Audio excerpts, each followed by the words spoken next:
Monsieur Achik Kassam Chenel aura la joie de nous présenter les méandres de cette profession. Salam alaikum.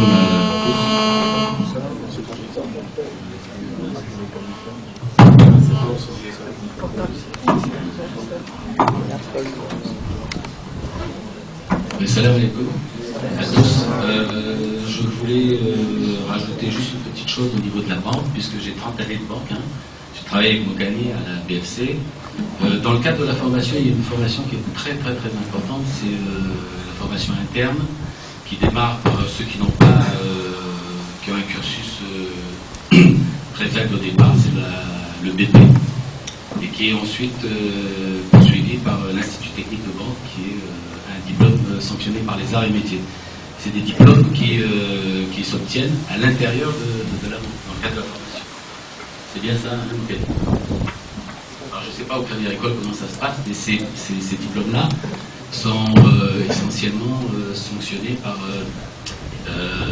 les banques qui sont affiliées à l'AFP, c'est-à-dire la BR, la BNPI et la BNPI, BFC. Alors moi-même, je suis directeur général du groupe Sogecor depuis 8 ans. Je suis importateur de la marque Honda, Nissan, Seat et Bridgestone. Donc c'est un métier complet dans l'automobile. C'est une entreprise qui a démarré à Madagascar avec la famille. Donc une entreprise, elle se transmet, elle se crée aussi, mais elle se transmet également. Donc ça, c'est une transmission d'entreprise qui a été faite par nos parents. Donc la Sogecor, qui au départ avait un métier de quincaillier, en 1958, quand ils sont arrivés à La Réunion, sont aujourd'hui orientés vers l'automobile. Alors l'automobile, c'est un secteur relativement vaste, parce que ça touche toute la partie commerciale. Donc il y a d'abord les achats des véhicules, la préparation des véhicules, l'installation, il faut des sites pour ça. C'est un métier relativement complet. Vous avez donc la partie commerciale, vous avez toute la partie SAV, le service après-vente, qui commence par la réception des clients, les ateliers. En amont, vous avez aussi le marketing, bien sûr, parce qu'il faut, quand on a des voitures, il faut savoir les vendre, il faut les présenter en public.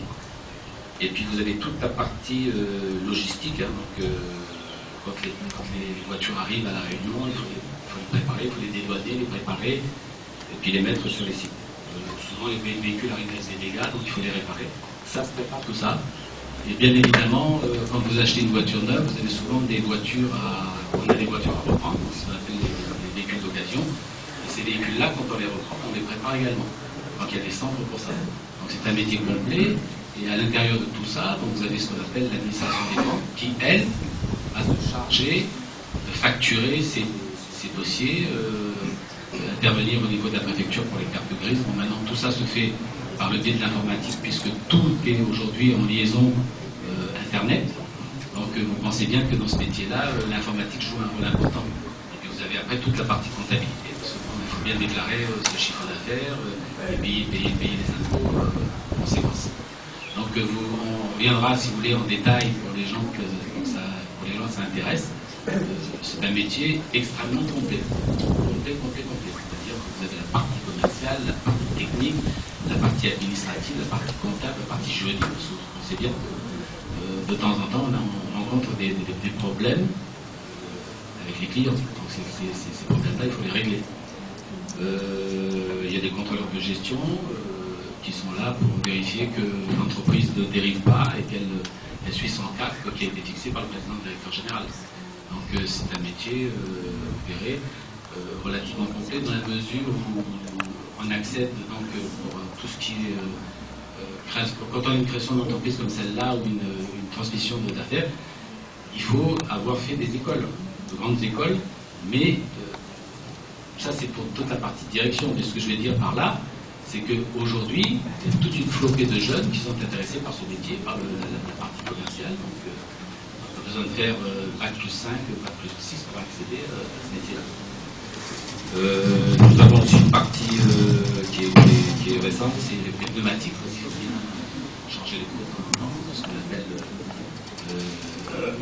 les produits qui sont régulièrement recyclés, sont consommables.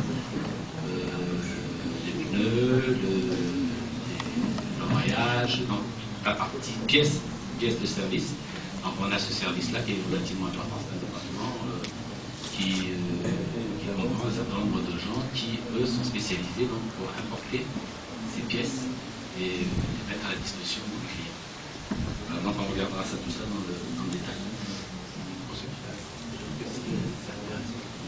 Voilà, merci. Juste une question. Vous êtes donc amené à recruter, vous pouvez nous fournir ou nous donner des précisions sur les niveaux de recrutement, par exemple pour le service mécanique ou la partie commerciale? Tout à fait. Le groupe emploie en gros 200 personnes. Et dans les 200 personnes, donc, le recrutement se fait en fonction des publicités des uns et des autres. Ça passe par la direction des ressources humaines qui, elle, va collecter les CV et ensuite traiter ces dossiers-là une par une de façon à ce que les embauches soient faites le plus correctement possible. Donc vous êtes passé du secteur Alors, je suis passé bancaire, du secteur bancaire au secteur de l'automobile. C'est pas un hasard, c'est tout simplement au décès de mon père en septembre 2000, où j'étais amené à reprendre les affaires de la famille, car ce groupe-là était quasiment mon dieu groupe Ayotte. Et on a un certain nombre de jeunes, c'est-à-dire de cousins, M. Mirali Belou Amir, qui est mon cousin. On a décidé donc de prendre le contrôle de cette boîte-là plutôt que cette affaire-là passe entre les mains d'un étranger. Et aujourd'hui, en 8 ans de métier, on a su faire. Et vous voyez que c'est pas toujours de cette façon-là qu'on peut transmettre une entreprise. On peut transmettre une entreprise à des jeunes qui sont capables de lancer le monde. Aujourd'hui, pour être un dirigeant d'entreprise, un chef d'entreprise, qu'est-ce que vous en pensez, par exemple, au niveau des études, etc. Est-ce que c'est un des critères principaux? Tout dépend du métier que vous voulez faire dans l'automobile. Moi, je parle de l'automobile parce que c'est un secteur que je connais bien. Si vous voulez être dirigeant, il faut que vous ayez fait au moins une école de commerce. Les gens qui sont dans le marketing ont fait une école de marketing. Bon, c'est très spécialisé. Le mécano, il a fait au minimum un BTS. Aujourd'hui, quand on voit le niveau des véhicules avec le nombre d'électronique qu'il y a, il faut aujourd'hui des électriciens, ce qu'on appelle des électriciens électroniciens. Le minimum BTS. Ça, c'est un BTS, pas plus de. D'accord, Jean, Panjo, Amin Abbas, qui peut nous donner un aperçu. Bismillahirrahmanirrahim, salam alaikum. Donc, rapidement, je ne suis pas issu d'une famille de commerçants. Par contre, j'ai toujours fréquenté donc, notre communauté qui sont commerçants, la famille, les cousins et tout ça. Donc, j'avais donc cette vocation d'être plutôt cette fibre commerciale en moi. Et puis, donc après un bac économique et social, j'ai intégré la même école que Madame Nassor, donc l'école de gestion et de commerce à Saint-Denis. Et ensuite, donc en dernière année, on avait le choix donc entre faire un stage de fin d'études, donc un stage de pré-embauche ou un stage en création d'entreprise. Donc moi j'ai choisi de faire un stage en création d'entreprise, particulièrement en informatique car c'était ma passion et puis un domaine que je maîtrisais bien. Donc j'ai fait 4 mois d'études pour une création d'entreprise dans le sud et puis après ces études et après avoir exposé donc cette création d'entreprise à l'école, je l'ai validée, j'ai ouvert mon entreprise donc en 2004. Aujourd'hui, après donc 5 ans, bon, je suis dans un secteur très très concurrencé et en perpétuel développement. Mais pour parler précisément de l'informatique tout à l'heure, Mohamed Jivan va vous donner plus de détails donc sur le secteur informatique lui-même. Mais pour rester donc sur le commerce, c'est un métier qui nécessite beaucoup de culture générale déjà, mais surtout des bases commerce, bases gestion très très très important. Et puis il ne faut pas oublier que au jour d'aujourd'hui par exemple on est face à la crise et que justement c'est cette partie études, cette partie que j'ai appris donc études de marché, environnement entreprise, stratégie d'entreprise me permet de pallier donc à ces difficultés et puis de voir vers où on va, où est-ce que je peux emmener cette entreprise et toujours continuer ce développement. Et puis tout à l'heure, donc Dr Saguir nous disait qu'il faut toujours viser très haut et toujours continuer au maximum. Moi, quand je me suis arrêté, donc 4 ans à l'époque, c'était un an après le bac, puis 3 ans d'études à l'EGC. Aujourd'hui, vous pouvez tout de suite accéder à l'EGC après le bac. Attention, uniquement bac général. Les bacs professionnels ne sont pas acceptés à l'EGC. Donc, pour tous ceux qui ont cette fibre commerciale, sincèrement, je vous motive pour aller vers cette école.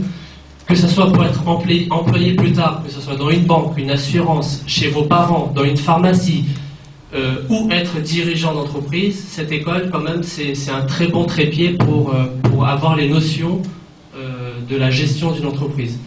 Donc, pour conclure rapidement, 5 ans après avoir créé cette entreprise, je me suis quand même rendu compte que j'ai des lacunes, j'ai encore des points fondamentaux, que ce soit en gestion, en finance, mais aussi en management, parce qu'une entreprise qui se développe a du personnel, a de plus en plus de chiffres, et tout ça, c'est des gestions de plus en plus complexes. Donc, au jour d'aujourd'hui, je me suis permis de m'offrir une formation complémentaire, et donc toujours cette école, donc l'EGC permet soit d'intégrer des HEC, des grandes écoles de commerce, ou aussi là ils font une formation qui s'appelle le Master en Management, donc Master en stratégie et environnement de l'entreprise.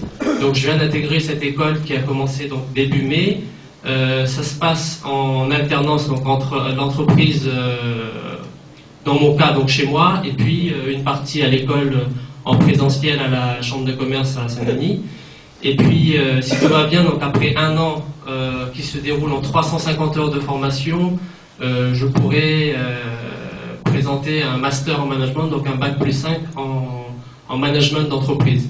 Donc je reviens sur ce que Saguir disait, il faut toujours viser haut et il faut toujours rechercher plus au niveau études, parce qu'on est en perpétuel développement, surtout qu'on est jeune, vous êtes tous très jeunes encore, et que vous ne savez pas où est-ce qu'on va, et tant que vous viserez haut, vous pourrez continuer dans l'environnement économique aujourd'hui. Donc ce qu'on retient, c'est que de nos jours, pour être un chef d'entreprise, il est nécessaire d'avoir fait des études, et notamment pour comparer par rapport au groupe Sogecor, M. Kassim Chenay disait tout à l'heure, eux ils ont plusieurs secteurs dans leur entreprise. Ils ont déjà le juridique, ils ont déjà le commercial, ils ont les ressources humaines.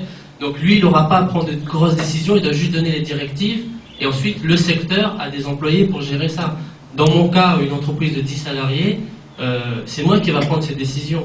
Et des décisions qui peuvent m'emmener peut-être à capituler si c'est une mauvaise décision. Donc plus de savoir, plus de théorie vont m'aider à prendre les meilleures décisions au bon moment. C'est ça que je crois que nos étudiants doivent retenir, hein, c'est qu'à l'avenir, il n'est pas interdit de faire le commerce. Hein. Le commerce est un beau métier, mais il ne faut pas se dire que papa était commerçant, donc je vais être commerçant et donc je renonce aux études. Il faut, à mon sens, poursuivre les études jusqu'au bout, et ensuite c'est votre choix. Si vous vous destinez dans le commerce, mais en tout cas les études constitueront un très bon support. Et en plus, c'est très bien, vous venez de démontrer qu'on peut être chef d'entreprise et en même temps poursuivre une formation de haut niveau, hein, un master en management, ce qui paraît conciliable. Donc on retient bien qu'il faut être ambitieux, il ne faut jamais se cantonner à des visées très courtes, il faut être ambitieux et essayer toujours de fixer haut les objectifs et de se donner les moyens pour les atteindre. Pour conclure, un projet professionnel se nourrit très tôt. Je sais pas, je pense que vous êtes nombreux à être en seconde, première, terminale. Dès la seconde, il faut commencer à nourrir son projet professionnel. Si on veut être dans le commerce, il faut aller vers l'économique et le social. Si on veut être... moi, je voulais être pilote d'avion quand j'étais tout petit. Quand je suis arrivé en seconde, avec 10 de moyenne en maths, on m'a dit tu rêves, là, il vaut mieux que tu changes de projet professionnel immédiatement. Bon, j'aurais pu prendre des cours particuliers en maths, me spécialiser, mais j'ai compris que c'était pas ma vocation. Donc l'économie, oui, ça m'a un peu plus réussi. Donc dès la seconde, essayez de savoir déjà vers où vous voulez vous orienter. Après première terminale, vous vous spécialisez dans ces domaines, et après la terminale, oui, c'est là où on choisit concrètement où est-ce qu'on veut aller. Et un projet professionnel se nourrit aussi par rapport à l'environnement dans lequel on vit. Certes, il disait tout à l'heure, les médecins et les pharmaciens nous disent que c'est un métier qui est en sécurité, qui a de l'avenir et tout ça, mais c'est parce que l'environnement d'aujourd'hui permet ça. Je ne sais pas si dans 20 ans, cet environnement sera au même point, où on ne sera pas arrivé à un développement tellement qu'on n'a plus besoin de médecins. Imaginez qu'on arrive dans 20 ans, on n'a plus besoin de médecins. Comment ça se passe? Donc il faut évoluer et nourrir son projet professionnel par rapport à l'environnement dans lequel on évolue. Voilà. Très bien, en tout cas.